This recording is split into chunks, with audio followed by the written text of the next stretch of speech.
Hello everyone, welcome once again to my YouTube channel and I have come once again with a very beautiful video and discuss करने वाले हैं one more poem appreciation of class 12th English and this is poem number 4 with the title Have You Earned Your Tomorrow. So this is fourth number poem and as you know question होगा 3B. Okay, this is on question number 3B based on poetic section and mark होंगे 4. एक compulsory question है as you all know and discuss करेंगे इसका appreciation in a easiest way to get 4 marks completely. Okay, शुरू करेंगे. Everyone knows की points क्या cover करने हैं, वही पॉइंट्स यहाँ पे कवर करेंगे टू एवरीवन. ठीक है, ये फोर्थ नंबर एप्रिसिएशन याद रखना है. Have you earn your tomorrow poem appreciation. First paragraph जिसमें कवर करेंगे title, name of the poet and something about the poem and poet and all. Have you earn your tomorrow is written by Edgar Guest. As I told you, आपको underline करना है name of the poem as well as name of the poet. ये better होगा if you underline that. He is popularly known as people's poet. He is famous for his simple and optimistic tone of writing. जो poet है Edgar Guest is famous for is simple and optimistic. Optimistic means little hopeful tone of writing. This is an inspirational poem in which the poet is asking the readers. The poet is asking us whether they have done anything to improve the life of others. कि हमने कुछ किया तो है या नहीं किया है to improve the life of others. मतलब ऐसे ही जीने में कोई फ़ायदा नहीं है, तो what we have done for others. The poet wants to ask us this question. तो यहाँ पे हमने शुरू कर दिया है with title and all.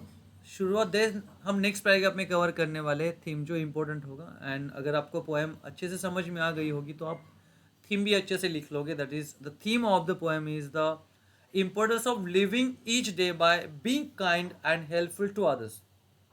Theme ये है of the poem is the importance of living, is the importance of living each day.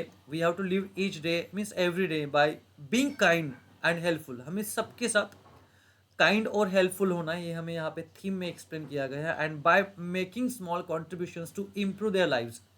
हमें छोटे छोटे कॉन्ट्रीब्यूशंस करने हैं दूसरों की लाइफ सुधारने के लिए. अगर कोई डिस्करेज है उसे मोटिवेट करो, इंस्पायर करना है all.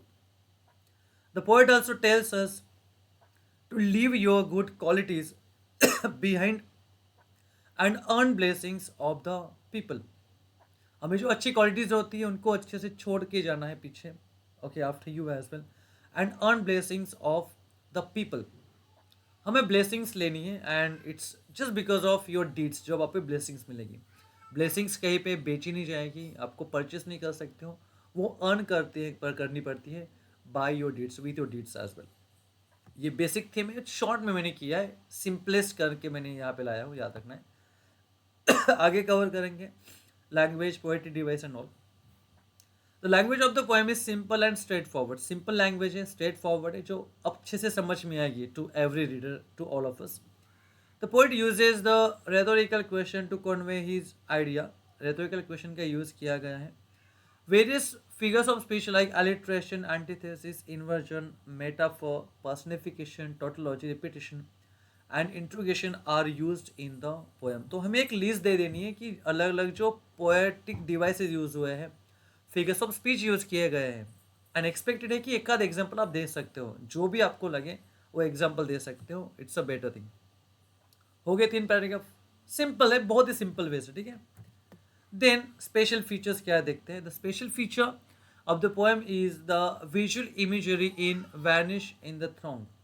Vanish in the throng मतलब एक इमेजरी. इमेजरी होती क्या है, मतलब हमारे सामने एक विजुअल इमेज क्रिएट की जाती है जो हम इमेजिन करें कि हमें वो पर्सन दिख रहा है. वैनिश इन द थ्रॉन्ग मतलब throng in the sense crowd यहाँ पे मेंशन किया है. आपको पोएम पढ़ाया होगा, फिर से एक्सप्लेन करता हूँ. वैनिश मतलब डिसअपेयर होना. हमारा काम करने के बाद बिजी वे से हम किसी भीड़ में डिसअपेयर हो जाते हैं.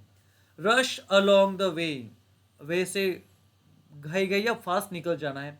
शिपिंग फास्ट एंड ऑल, ये सब जो सेंटेंसेस है, जो एक्सप्रेशन है, वहाँ पे स्पेशल फीचर मेंशन किया है पोएट ने.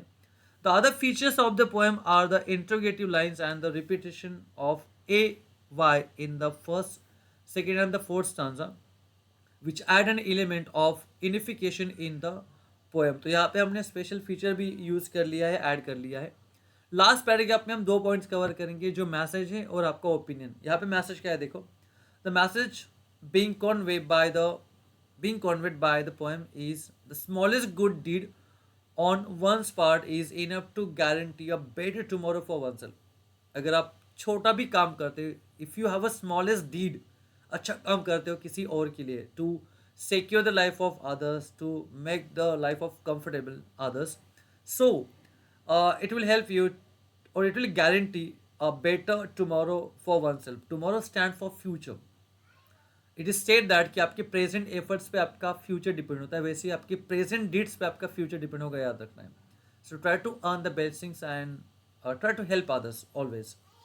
लास्ट में मैंने ओपिनियन मेंशन किया है. What's my opinion is, in my opinion the poem is a brilliant effort by the poet to inspire the readers. एक अच्छा एफर्ट है by the poet, and he is trying to inspire the readers to do good deeds in life. हमें poet inspire कर रहे हैं, to every reader, to good to do good deeds in life, to earn a well deserve future. यहाँ पे tomorrow stand होता है for future.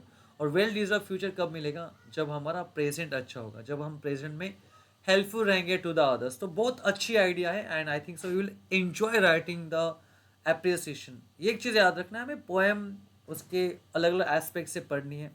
हर एक poem का हमें पोएट पता होना चाहिए. So this will help you a lot writing the appreciation.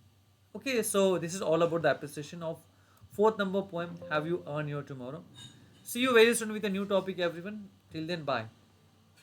Thank you for being with me, everyone.